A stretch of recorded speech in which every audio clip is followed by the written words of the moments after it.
Now, but the preface to all this is that I screwed up, and it was not a technological issue. It was not technology. It was human error, and I didn't hit the public button, and it, yeah. So, but you should have heard us, everybody. We were great. Oh yeah, yeah. We had 10 minutes, so now it's 20 after 6. Jana's battery's gonna die, and we're gonna talk really fast. I know. So yeah, so I already did an intro that will show up later after it's posted to YouTube about the octagon and everything. And a little bit about you, that you're a goldsmith in your professional life, but then for fun, you make these awesome pieces of jewelry that people may think, oh, she probably bought that pre-made hand and just hung it on there. And, you know, that's probably a charm, but no. No, they're all handmade. Every little finger. That's awesome.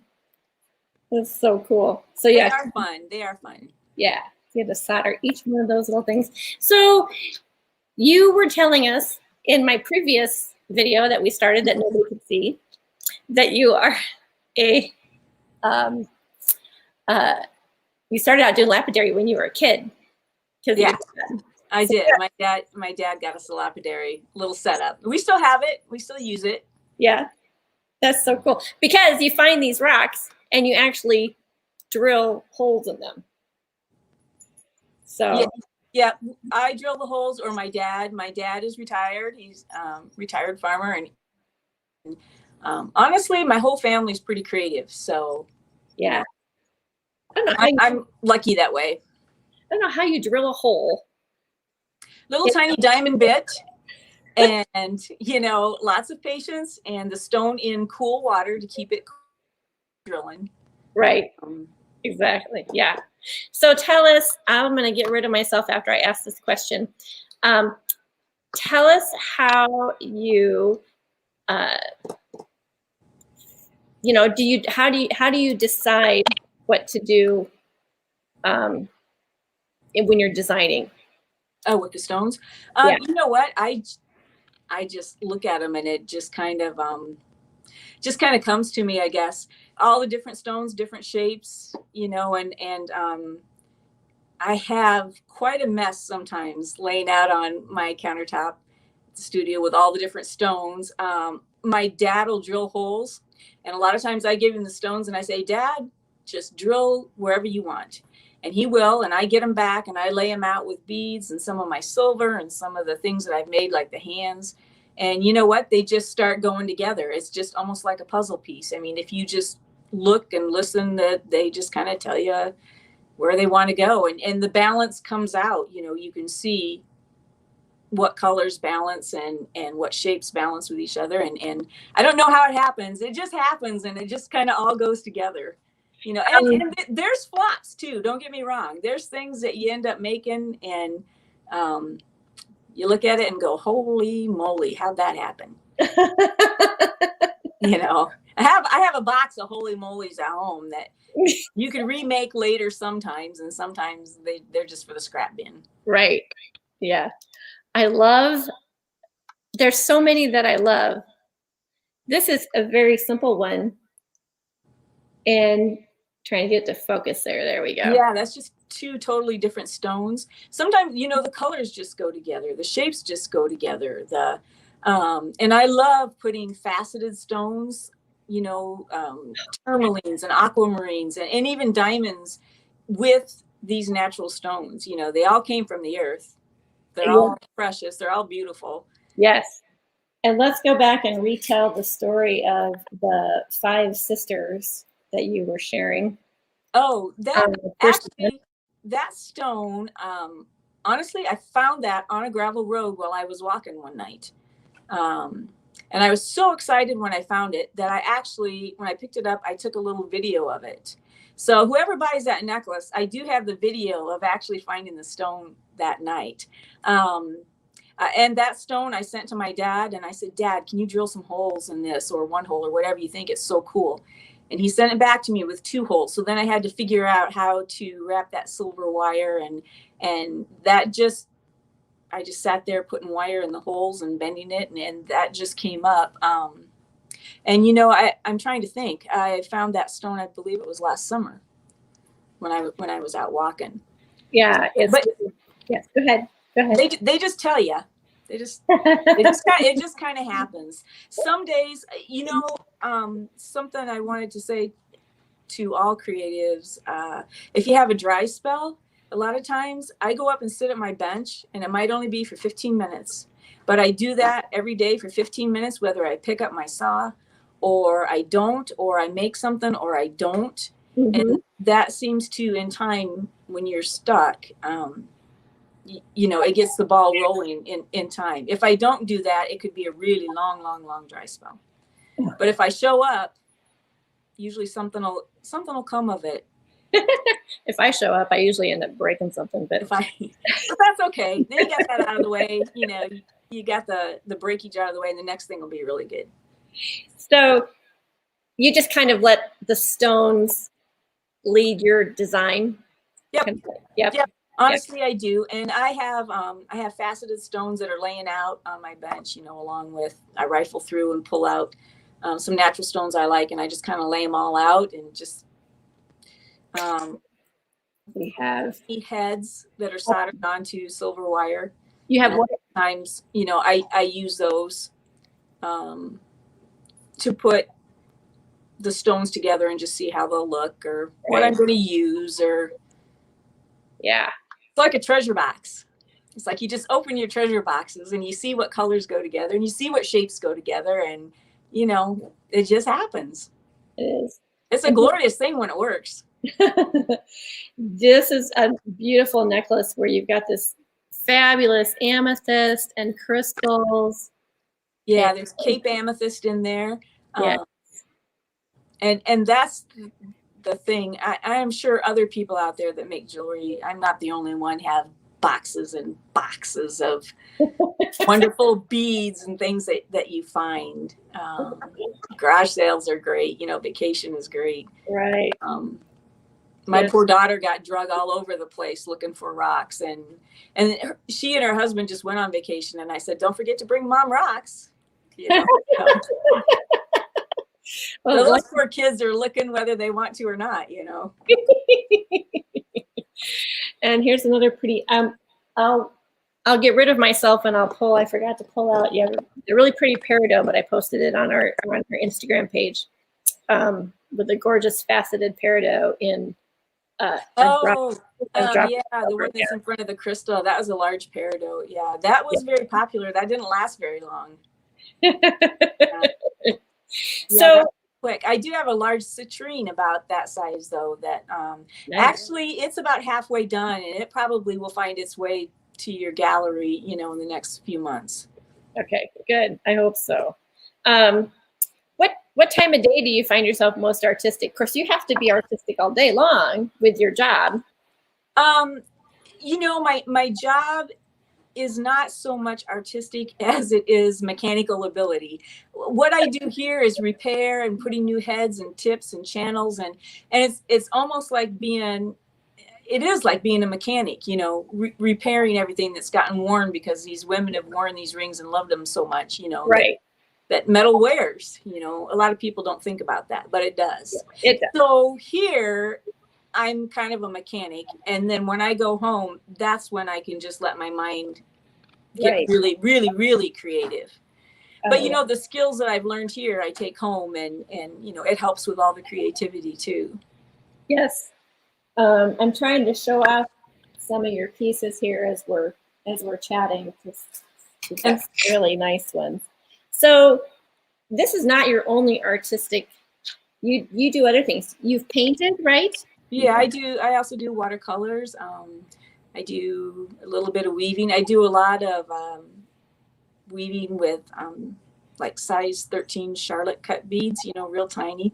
They're beautiful. And I am trying to put some new jewelry together that'll incorporate my loom beading and natural stones and sterling silver. So that probably won't be until next fall or winter, but that's coming.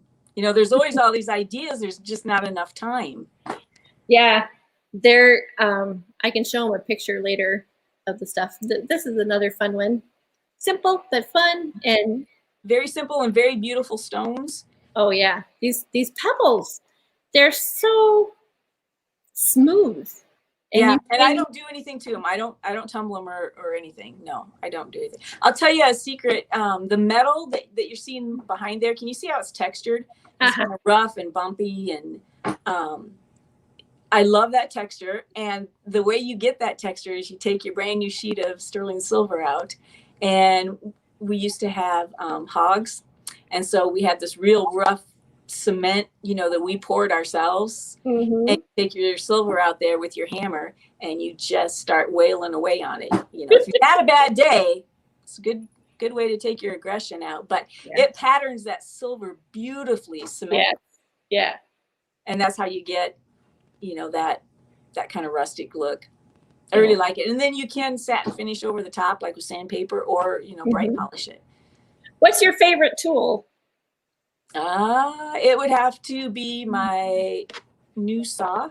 I guess my new saw, I've had 2 years.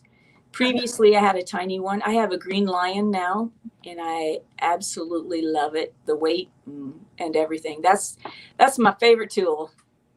A lot of tools. Yeah, you can do so much with a saw.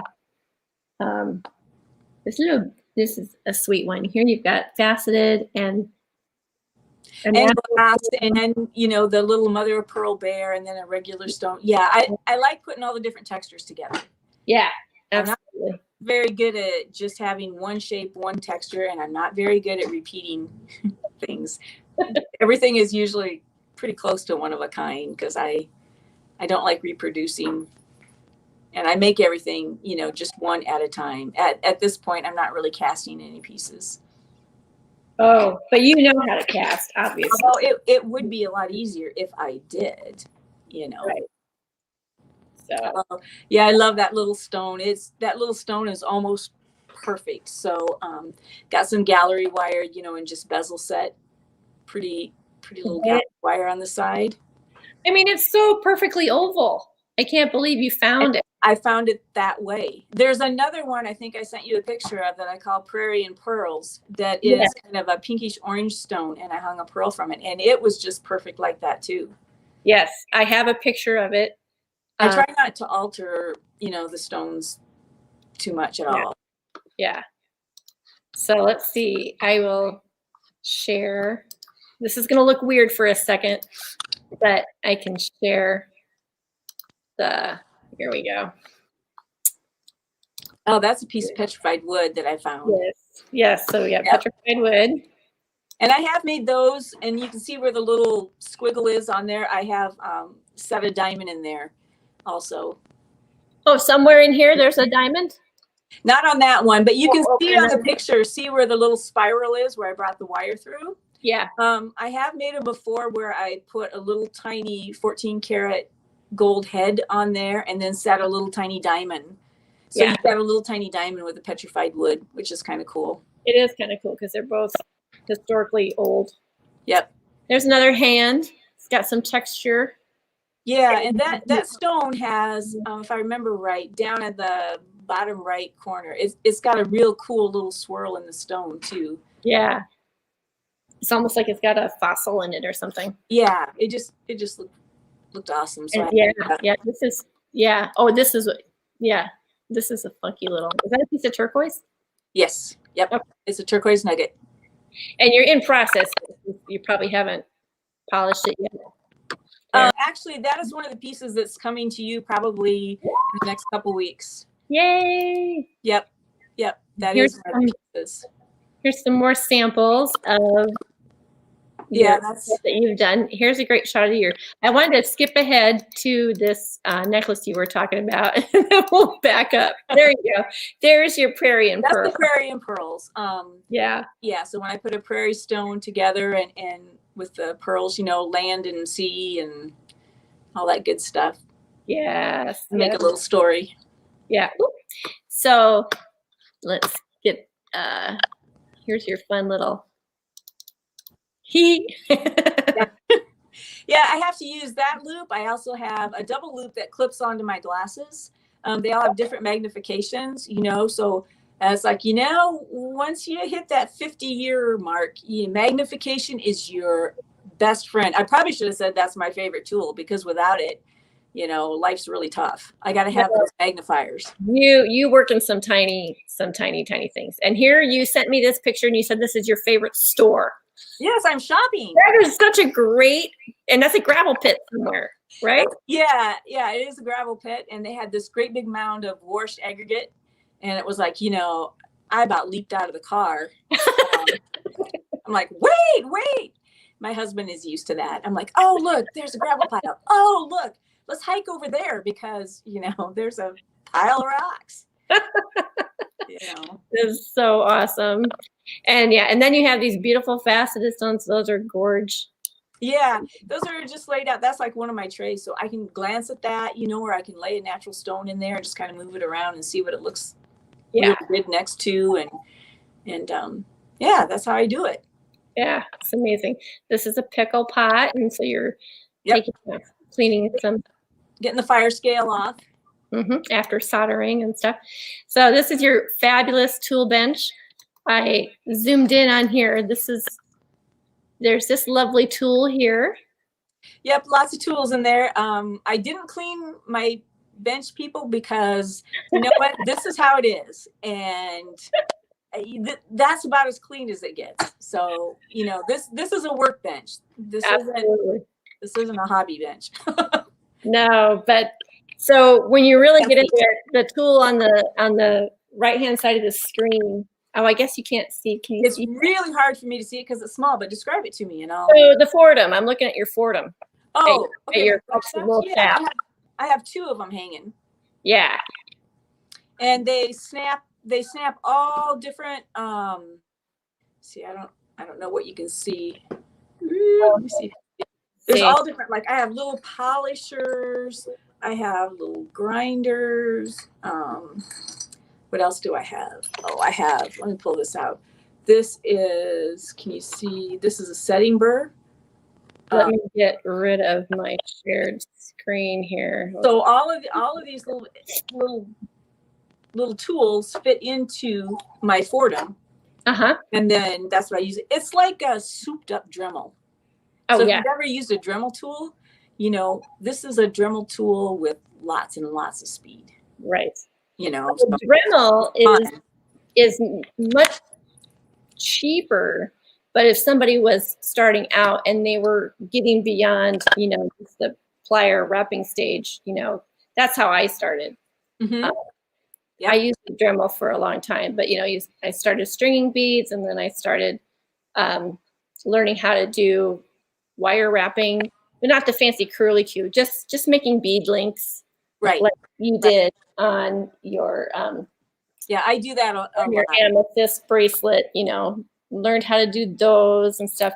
But then eventually, I felt like I was in the big leagues when I bought a flex shaft. Well, and they will do a lot, and they'll do a lot quicker. You know, so like my day job, you know, speed is the thing too, because we got to pull up, you know, quite a few jobs a day.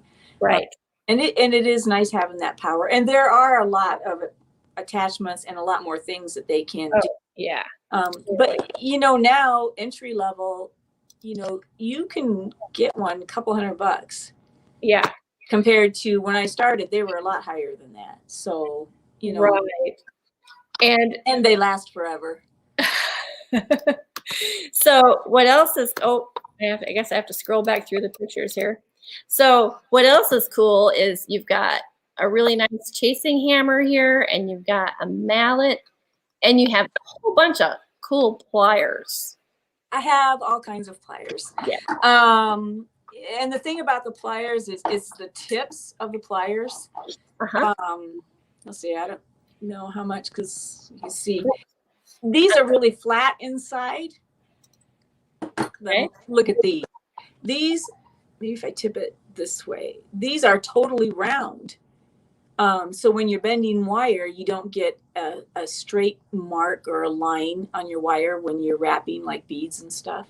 I mean, all of these, they all have different shapes.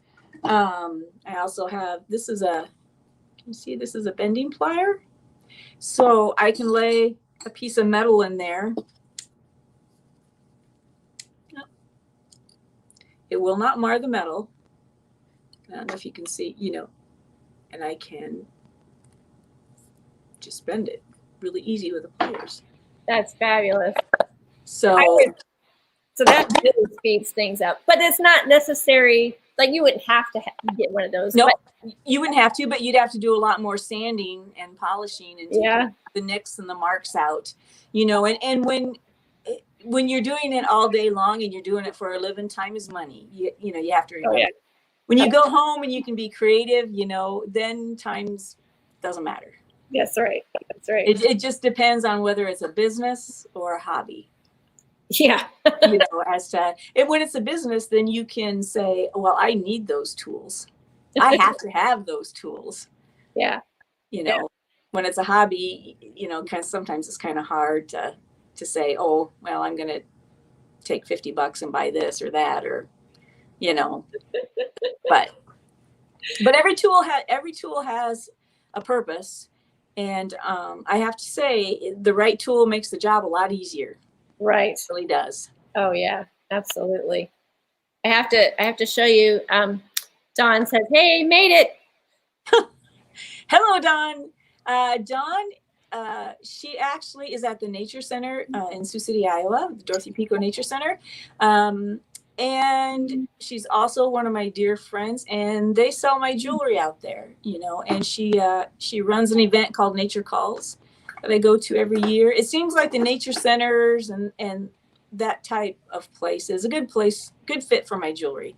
And so that's where I go. A lot of support out there from those people and friends. So, well, everybody there. We feel special because, you know, you're a busy person. So your designs are unique and you don't mass produce, you know, each one is lovingly designed and made and created. And so basically, we're really lucky that we get to sell your work. And so it's Dorothy Pico Nature Center in Sioux City over at Stone State Park. I figure every piece of jewelry is just like a little tiny piece of art, but so was that stone, you know? Yeah. How many thousands of years did it take to make that, you know? And if it takes me an hour or two to put it together, what the heck? That's nothing compared to the time, you know, that it took to make the stone or the faceted stone, or, you know. Yeah, I'm going to pull out some more of your stuff and show everybody. You mentioned that your saw is your favorite tool, but you had a funny story about your saw. Do you want to show us? Oh, and then this story starts way back when I started here. You know, I think they weren't sure that a woman was going to stay here and work in it with a shop full of guys. So all the tools, the apprentice tools here, were kind of leftover tools. So I got this saw. It was very small. It fit my hand. Actually, it was a wonderful saw. Took me a little time to get onto sawing a really straight line. I probably used that saw for 20 years, maybe a little more. And then I saw this green lion, and my old saw was getting a little rickety, so I ordered this green lion saw. I absolutely love it, but I was having trouble again. I'm like, why am I having trouble sawing a straight line with this thing? Well, we got to looking at my old saw, and it was actually just the teeniest bit crooked. So I had learned to compensate with that saw, and then I get a brand new one, which should be the easiest thing in the world. You know, oh, I'm going to take off and I'm going to cut all this stuff out. And, you know, it was kind of crooked. So it took me a while to figure it out. It's like, oh no, you've been half a bubble off center for 20 years. And now I get it. I was going to add, that was my next question was, how long did you put up with this saw? Yeah, I didn't even know I was. You know, nobody knew. Nobody realized that it was even off a little bit, you know. So, but you know what? That's just, you can adapt. Whatever tools you have, however old they are, however, you know. Yes. And I still have that old saw. It was rickety as it is. I love it, you know. Yeah. So, yeah, I kept it. Well, I'm going to show a couple other of your pieces here. I wish, how can I make that one bigger? I don't know how to make it bigger. I'm trying to see which one it is. There we go.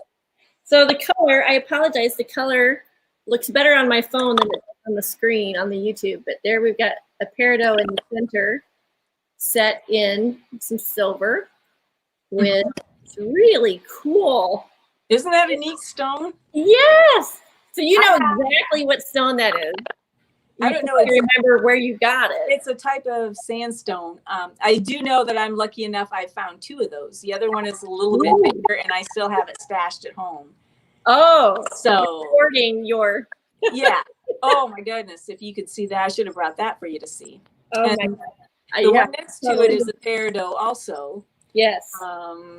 You know, I called that windswept just because of the movement. And honestly, okay, the way that one came about, that was actually some scrap silver that was on my bench. And sometimes that's how things come about. And I started bending it and playing with it. And then I just started heating the heck out of it with my torch. And instead of soldering, you know, it actually welded and letting it come together as it would. Yeah. Yeah. And then later put a head in it and the stone. And I love some of those pieces. Like I said, just serendipity. They just come together. Right. I think that's, I really love this. This is one of my favorites of It's got a lot of movement to it. It does. It does. And fusing, you know, it's just came together really nicely.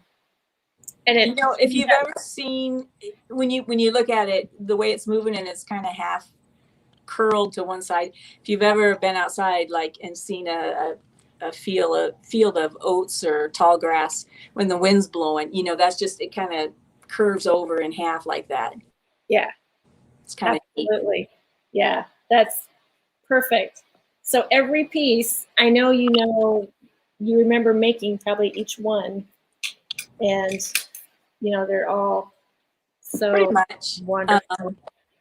Yeah, the really top cool. Of that, see the very top where the chain goes through, that's actually just a circle. And then with those round nose pliers, folded it over in half.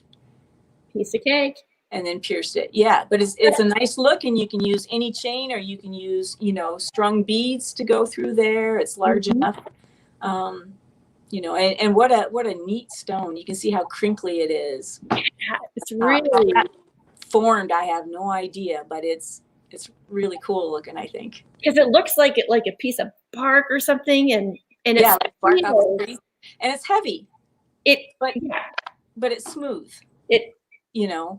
And like I said, some of the things I have no idea what they are, but they just look awesome. So you just got to pick them up, and you got to make jewelry out of them or do something with them. You know, you can't just let them lay there. They got to come home with me. And it's just really, and the backside. Yeah, look how it's really shiny. And you know, that hasn't been in a tumbler or anything. The most I do with the stones is bring them home and put them in an ultrasonic to get all the dirt out of them. Oh wow. But that's about the most I do with them. And then you've got this nice little, you beaded the wire at the end, right? And then, yeah. And that's all one piece of wire from that bead all the way wrapped around and then back to the front again. Yeah, and that's how the pieces that you have that have like semi-precious stones in the head, that's how those are done too. You just use the head instead of beading the wire. The ones that have like the natural stone, I think you still. Oh yeah, like this guy. Have like they'll have a head in the middle. So that's new terminology for me. You might have sold that one. I might have. Oh, like this guy. Yeah, that one has an amethyst. Yeah, and it's got a little. Is that what you mean by head? That what holds the stone? Yep. And then just put a little faceted stone with the other one. And then you are getting one, a tiny version of like the necklace that I'm wearing, you are going to be getting that has a little teeny tiny 14 karat yellow head and a little teeny tiny diamond in it. I can't wait to see it. And the stone is black and it has a little teeny tiny surface chip out of it, you know, like life kind of rolled it around. But, you know, it's got a little tiny sparkly diamond. So you'll be getting that probably in about 2 weeks. I'm trying to get a box put together, so Yeah. they have some new things. We'll just have our friend Dawn just drive it over. Because Bring it over. Yeah, Don will bring it over, right? We'll just, I have couriers now. I have Dawn and I have Lisa, my dear friend. Everybody loves Ames, but I love to come to Ames and get gelato. You know, I have to go to the chocolate. Yeah, you got to go to Stom. Yeah. Right. And then you got to go to Little Woods, and then you got to go to ZW Mercantile, which is a news store that opened up right as COVID started last year, and ZW stands for Zero Waste. And so it's for people like you and I and others who are concerned about the environment. And, you can buy all kinds of oh, that'll be fun. Yeah, well, I'll have to go there. All kinds of items. And they have an online thing, so you could order online too. But by all kinds I'd love to come to Ames. Like, everybody, please buy my jewelry so I can come to Ames and spend money. spend your commission check or your. That's usually what happens. Yeah. If I have it in my hand and I'm in that, especially there in the gallery with so many cool things, it doesn't make it home. It's really. So, do you think that the metal enhances the stone, or is it a kind of a half and half, or does it depend on the design? You know what? It just depends on the stone, I think. You know, the metal a lot of times will pick up the light if the stone is matte. And sometimes you need that. And honestly, that's why I use some faceted stones also with it for the same reason. It'll pick up the light, and then that'll attract your eye. So I do use on there. I don't know if you have another one. A lot of deer antler too. I've just started to use. Yeah, we need to. That's fun. Dawn says road trip. Yeah. And she also says can't see what she's wearing. So my necklace. You need to kind of stand up. I don't know how to see if I can get my. And while you're doing that too, my chair to go up. Oh, she wants to see. Yeah. I'm wearing. That's the one. Yep. Oh, gotta go. Yeah, you have to go backwards. Yeah, and to the left. So I got to get. Can you tell I got a brand new phone yesterday? Oh my gosh. Not quite used to it yet. Here, there. Can you see it? There. There. That is a flat stone that I found drilled in the center, and it has a rhodolite garnet in a 4-prong head right in the middle. That's so cool. I just sent you a picture. You sent me a picture, and I have it. I have to do the share screen thing. Yeah, and it's one of those that I'm supposed to be selling, but I keep wearing. So I'm not sure it's gonna sell. No, we'll see. I know it's very the tiny necklace that you're going to be getting with the diamond is a lot like this one, only about half the size. Okay, so I think I can. Let me show people. This will take a sec. Got to get my mouse to work. Come on. There we go. Go back to the PowerPoint here. And, oh yeah, gotta show people that one. So there's that. That's the one you're gonna send us, right? That's the one that I'm gonna send you, correct. Yep. Yeah. And, yep, it does that again. Oh, why does it do that? I need like more. That petrified wood one. I do. Okay. View. And this one. Oh, okay, never mind. I'm gonna click through here. Come on, here we go. One, do that, through the tools, which I love. I love those pictures of either. Okay, so this is a really cool. That is one of the most awesome stones I have ever seen, and actually, that stone was found by my mother. It's a prairie agate, and she was out walking, getting healthy, and she found that. Now I did cut the back of it off because it was more of a rounder stone. Oh, sure. So that it would lay flat. Right. I mounted that, but it is just a perfect leaf, and the vein, it has a dark side and a light side, and when you find something like that, there's no other way to look at it, as far as I'm concerned, is that's a gift. Yeah. It was just laying there on the ground waiting for you to find it. Yeah, that's just, I just think it's so amazing, that one. And then there's the prairie pearl, and there's a close-up of the one that you're Of the little diamond. Yeah. Yes. So it's very tiny. And then there's something that you're working on that you mentioned earlier that you're working on. Yep, that's my loom beading. And I am trying to put together some pieces that'll have sterling silver heavy duty frames around them. They'll be a little bit larger necklaces. And then also have like a jump ring or something underneath so that we can dangle stones or charms, or it's kind of still in the process, but it's coming. You're still designing. It's coming. And I'm setting up over here so people can see. Where'd it go? Come back here. The nice thing about those beads is, there's so many colors. Oh my gosh. Yeah. All right. Okay. So let's see, what else did I put up here? Oh, and this was another project you were. Oh, that is another project. I have a lot of friends who grandmothers have passed away, and they have all of these beautiful crystal necklaces. A lot of them were 2 strands of crystal. And so what we've been doing, or sometimes they'll have another necklace, if they're a glass bead of some sort. We've been taking, your mother's or your grandmother's, great grandmother's beads and putting them together, wrapping them with heavy sterling silver into bracelets. Because some people don't want to wear, the 2-strand necklace, or maybe there's a lot of grandchildren, and, instead of fighting, we're taking them apart and making several bracelets. Oh, nice. So yeah, it stays in the family, and those are really nice beads. So that's another necklace. Okay, I'll go back. Okay. Yeah. So that is similar to the 5 sisters that we were talking about earlier. That's really fun. That's the second one, and that is one that is coming to your gallery. It is finished. Just have to, my friend Lisa will help me type up the story that goes with that. And I do have another stone on that order that is black that I will be, but there again, the charms have to be the right size, the right shape. They have to sit next to each other correctly. It takes a long time to get them to all fit in there just right.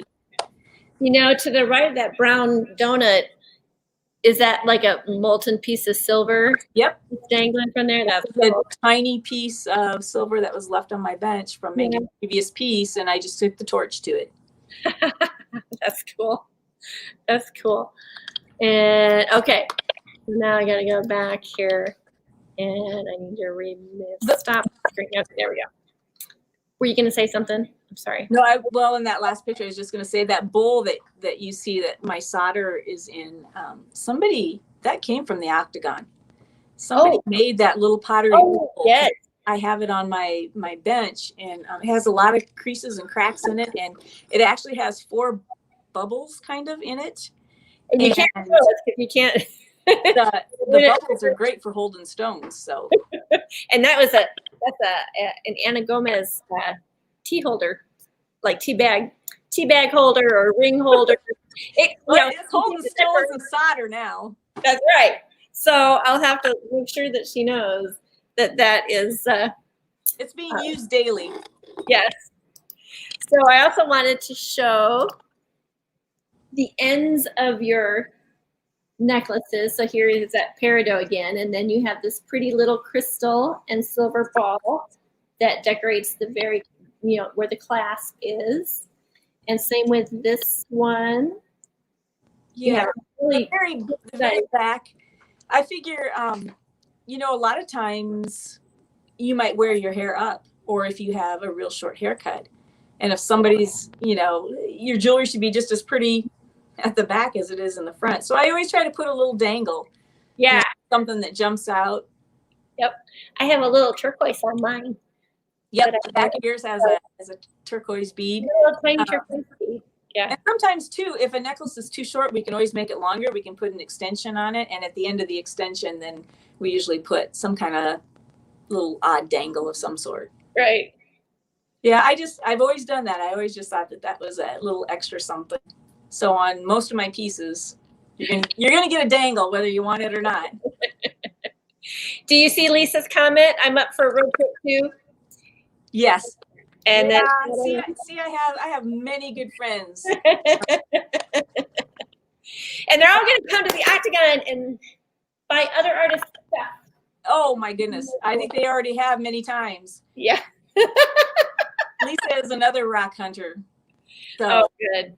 Oh, good. There's Autumn. Autumn said, I'll come too. That's my daughter. That's your daughter. We're going to have fun. Yeah. You better be ready for us, and you better have a big commission check so we can all spend it there. Right? We're working on it, man. We're working on it. Okay. I love being part of the Octagon. It's fun. Oh, thank you. We're thrilled. We're thrilled that you are in our shop.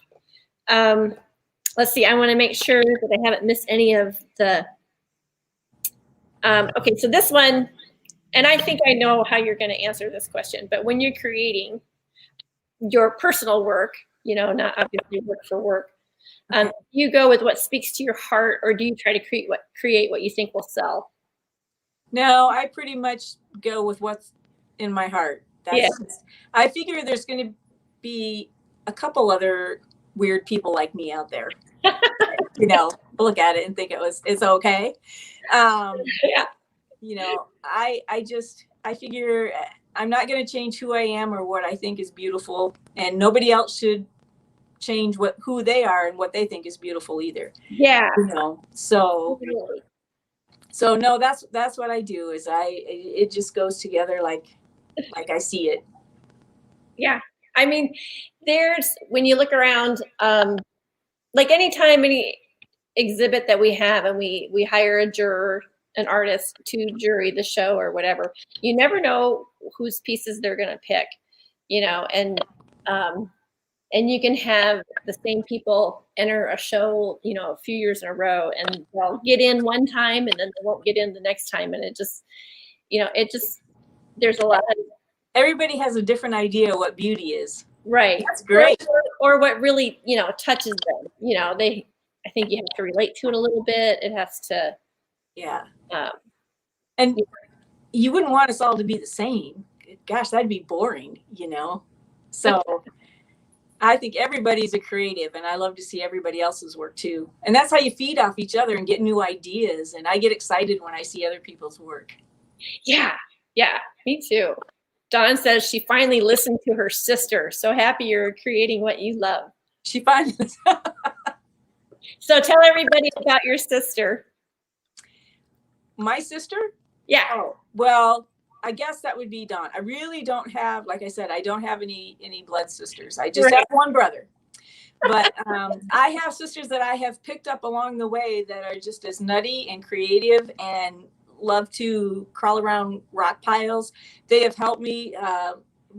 Lisa has helped me write things up. My poor daughter, though she's not my sister, she's been with me through so many rock piles. And that kid, one of the first times I took her rock hunting, she found a Lake Superior agate that is probably 4 inches long. She's like, "Mom, is this one?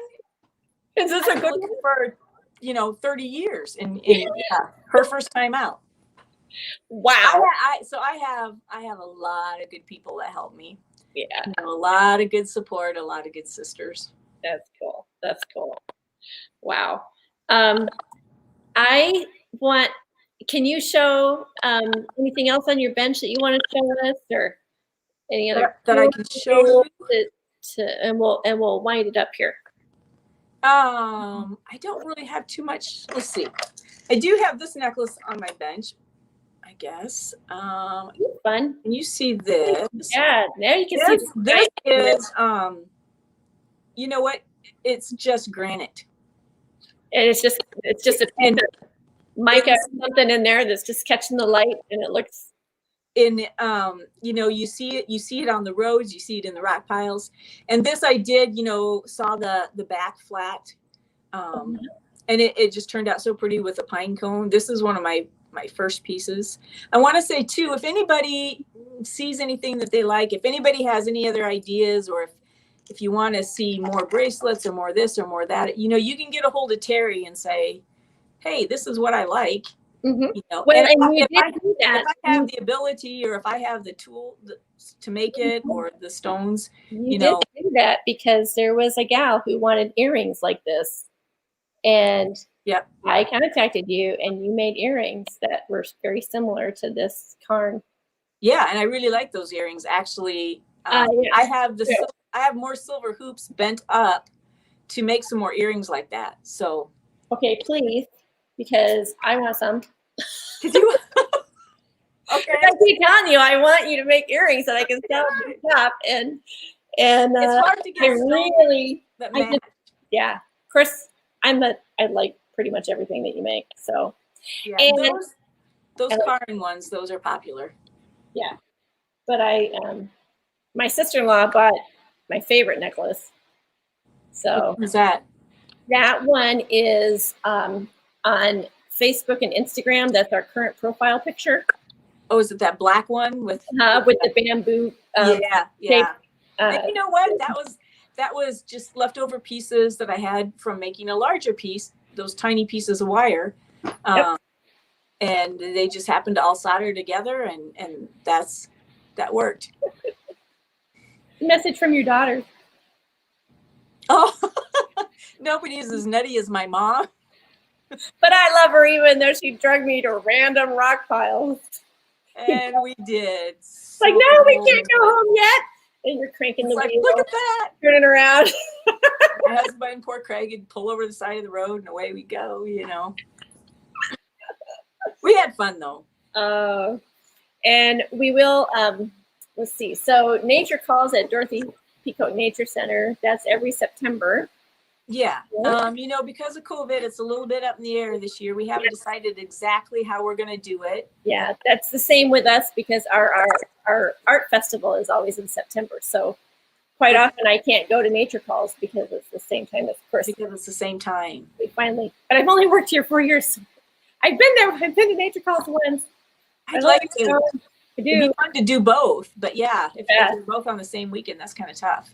Sometimes they are, sometimes they aren't. And you had said that creativity is what we are in whatever form we choose to express it. So I thought that was nice. You texted that earlier, and that was, you know, because just because you don't paint or make jewelry or masterpieces, there's all kinds of creativity.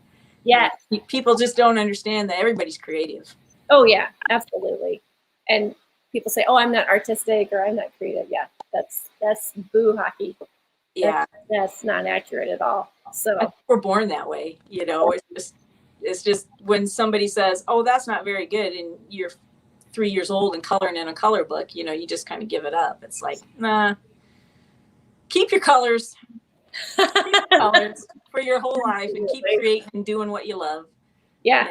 And it might not be the same thing all through your life either. You know, there's all different mediums and all different things to do and experience, and just go ahead and take the leap, and scary or not, try the new thing. Yeah. So do you guys at your business, do you still take apprenticeships? Have you been doing that? Do you still do that? We have not taken any apprenticeships for the last, maybe 4 years. Right now we're full. Okay. So we got. If someone were to leave, then that would be how they might. I mean, if someone were interested. If they didn't find a ready jeweler, sometimes jewelers are hard to find. Yeah. So and it's kind of nice to train your own, because they liked things done a certain way. Yeah. And they've always had old world, you know, train jewelers, and then train the next guy, and then train the next, you know, that's kind of how it's been done here. The last 10 years they have hired outside jewelers. So I don't know how the apprentice thing will go, but you know, you can always contact places. I think apprenticeships, though there's not very many of them, if you go looking, they're really a good thing. Mm-hmm. They're really a good thing. That's cool. I wish we had more of them places, you know. It sure was good for me. Yeah, worked out good for you. Worked out very well for me. Yeah. Yeah, it's kind of a hard thing to, I would think even if you went to college and got a design degree, you'd still have to apprentice if you wanted to be like a jeweler or, you know, somebody who has to create a specific design for someone or. Yeah, Yeah, I you mean, know, you I can't really speak learn to that it. because I Yeah, never really. and I can't know. either. I can't either. So I can't imagine though being able to go to college for it and have all those big tools and things to work with. You know, it's like I think that would be awesome.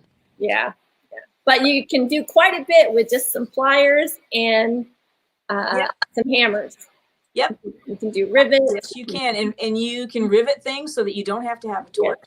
Yep. You know, and lots of wrapping. You know, and you don't have to start out with sterling silver wire because it is expensive. Yeah. You know, you can start out with copper, or you know, go to the hardware store. There's all kinds of wire like at Baumgar's or like the wire that you use for electric fences on the farm.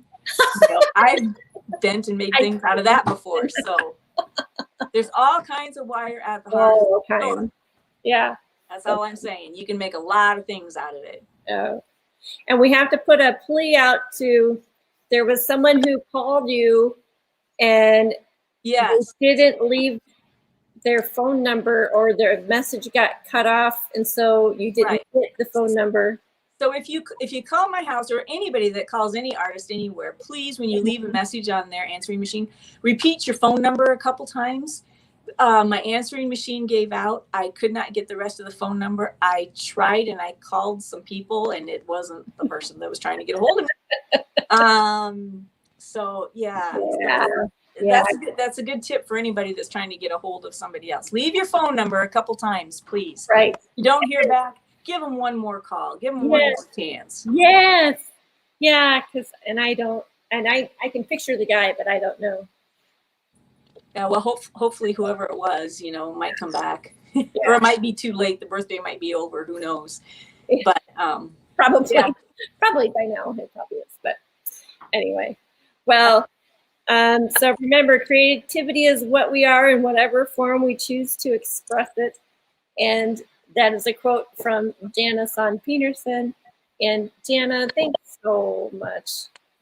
Thanks for having putting up with me, and I apologize for messing up royally and not putting the stream to public, so we had to start all over again, and then we were 20 minutes late. We're gonna remember this for a long time. I was so set. I had all this set up. I was feeling really good, and then but that's all right. That's all good. That's all good. All right. No worries. Well, good. And thanks everybody who was watching, and this will post up and you'll be able to see it, and I'll have more description about Jana in the description, and we'll see you at the Octagon. Yes, come visit, because go get your shots and wear your masks, and then come visit. I do wear my mask when I'm in the shop. I don't do it when I'm doing these videos, but we are still requiring masks. Yeah, we do here too. Yeah, so get your vaccine. Be safe, everybody. Hopefully, I know. Yeah. Thanks, Jana. Bye-bye.